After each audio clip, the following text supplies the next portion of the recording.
So Patrick and I were high school sweethearts, and we started dating when we were 16, and we dated all through high school, and then I went to Argentina for my first year of college, and he stayed here in the States. And so when I got back after that year, we kind of, went our separate ways.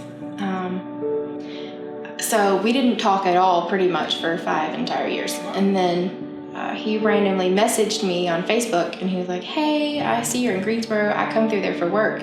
We should catch up." It was like completely out of the blue. 6 months after that, we were engaged, and 6 months later, we were married. So kind of a crazy movie story, when you get back with your high school sweetheart. I was pregnant with Addie when we moved to Gastonia, and so we had her in July of 2014. I know this sounds like super cheesy, but we really were so super happy. We had a great life.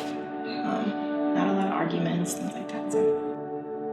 So in November of 2015, Patrick and my brother-in-law and his 2 brothers ran a Spartan race. So they had kind of done this whole trifecta of races, and they were on this last leg, like this crazy 12-mile long obstacle course. And so, they got through the race. They were on the way home, and I called him, and I was like, "Hey, I'm gonna give Addie a bath, so I might not be available. I just wanted to see, where you guys are." So I was told that just a couple minutes later, he said, "I don't feel well," and just kind of fell over in the car. I mean, obviously, I can think back and remember that day so vividly. And when we were driving on the way to the hospital, and my sister called my dad, and my dad just looked at me. I was in the passenger seat, and he was driving.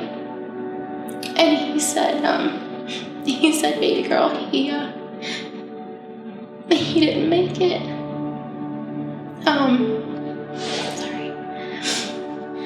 He had an aneurysm in his brain, apparently, that we didn't know was there. And so it burst just as a result of him doing that race. So it was completely sudden, and he wasn't unhealthy. You can't run a 12-mile obstacle course and be unhealthy. So it was really just crazy. Just a widow and a single mom at that point. How old was Addie at the time? She was 16 months old. So addiction has been a problem in my family for a long time. And my dad actually played a pivotal role in my recovery and my sobriety. I joined the military, got married, and when I got out of the military, I went through a divorce at the same time, and my life fell apart, and I very quickly went back to what I knew made me feel good, and the way I had coped with things for a long time, I went back to it. And then before I knew it, I was homeless and had burnt every bridge that I had in my life, and really had nobody in my corner anymore, I thought. And I got to the point where I just figured out killing myself would be easier than going on. Went and tried to do it and just couldn't do it. And walked back in this truck stop and called my dad and just said, "I give up. I can't live like this anymore, and I'm not promising that I can do treatment, but I need help, and I'm willing to try it." He told me, he said, if you'll go do this, and if you'll complete it, your family will come behind you and help you in any way that you need. And he was faithful with that. And I completed treatment and moved to Shelby, and Dad helped me get on my feet and get life going again. And here I am almost 7 years later, sober, living for the Lord, and life's completely changed.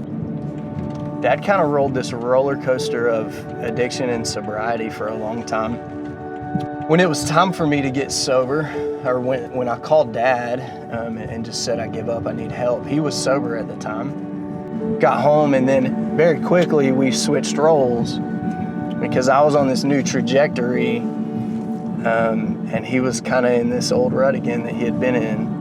I detoxed him a couple times, from pain pills very early while I was here. And he had been showing some signs of psychosis, and we all thought it was drug related. When his bottom fell out, I took him to the treatment facility that I had been at. He completed the program that I completed. That's a great mystery to me, why I'm delivered and my dad is in a grave. You know, that's a mystery to me. I have no idea. Grief is weird. It's like, you know, I'd have days where I just couldn't do any, you know, I just felt I was in such a dark place. So I definitely had times where I was like, you know, why though? You know, what's the point of this? There's not going to be a reason on this side of heaven for someone 29 years old suddenly dying and leaving a widow and a baby. You know, it's not logical. Yeah, losing my dad's the hardest thing I've ever been through. It's hard every day. His birthday was last week, and although it's not a day where I sat around and cried and was in the state of mind that I was a couple days after he died, it's still a day where I feel the full weight of the pain of him not being here. I actually thought the other day that I'm not sure this is a weight that ever goes away. I've learned a lot of misconceptions that I had about God and faith and how he works. And now I feel a lot more, I guess, to use the same word, I feel a lot more grounded in knowing who God is and that he can and will bring us through even the most, you know, difficult circumstances. I can just tell you what I did, and that was I leaned into God harder than I ever had. And you can ask, what does that look like? What do you mean lean into God? And it's just, I wasn't fake with him. When I hurt, I cried with him and told him I hurt. And when I wasn't hurting, you know, I didn't try and make myself feel like I was hurting. I think the biggest thing for me was just being completely honest with God, sharing all those grief moments, not trying to, you know, be some perfect spiritual person that, you know, oh, God is sovereign. I'm happy this happened. No, I'm not. You know, God is sovereign and he is working even though you don't feel like it. But sometimes you have to acknowledge you don't feel like it. I think I would be lying if I said that I never questioned what was going on or I never asked why. That'd be a lie. I'm sitting at the funeral for Dad, and I don't know why I had this thought, but I thought, do you really believe that? Do you really believe God's good every day? You said it in here in front of everybody. Do you still believe it's true? And the song, The Goodness of God, was being sang when I had that thought. It's the first time I'd ever heard it. And, you know, I came to the conclusion that, yeah, I still believe it. God kind of showed up in little small ways, and then there were these like grand gestures that you're like, wow, like that could only have been God. But so somebody sent a blanket that they had made, and it arrived at my house on our anniversary. So it was exactly 6 months after he had passed. And they didn't have a name on it or anything. I didn't know who it was at first, but I had been thinking about and, you know, praying for God to like wrap me up. You know, that's what I needed. I just wanted like to be wrapped up in him. You know, because I just felt sometimes so out of control. And so like that was such a perfect like visual representation of that desire of my heart, you know, that I've been needing. We as Americans very rarely experience God, the Holy Spirit, as the comforter because we create our own comfort. You know, we save up wealth and create a comfortable life, and very rarely do we need God to help us carry things. And I remember a couple weeks after Dad died, I had this not an epiphany, but just this, God brought this to my mind that I'm carrying this with you, because I thought, man, I have no idea how I'm carrying this, and still praising God for who He is, and still saying He's good, and still claiming He's good to my friends. And I thought, how am I doing? And then it hit me what Seth said. I'm like, it's because I'm experiencing the Comforter.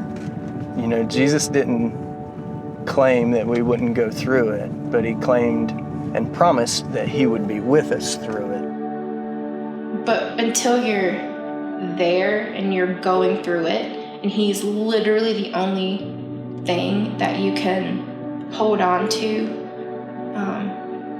there's just something about that, that draws you closer to Him. I'll tell you something, this might sound kind of cliche, but Dad being gone has helped me to look more at God the Father as a father, because I no longer have one here, So instead of calling my dad for advice, or just to tell him something good that's happened, I talked to God the Father about it.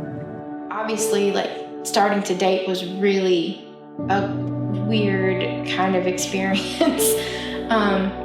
But Daniel, every step of the way, has been just so understanding. He'll listen to me when I'm missing Patrick, or especially when we got engaged and we were planning the wedding, and it was all just kind of coming up, and he has been nothing but understanding, and just has let me have my process over the past couple years. And he's definitely a godsend, and Daddy loves him, so that's positive. I've told you before that my favorite attribute about God is that He's faithful. Is that He's always the same and He's never going to leave. I think that's something that rarely do we experience as human beings and people. You don't see that. And I think maybe I rarely saw that too, just through my childhood and adulthood, and I love that attribute about God, that He's always going to be there.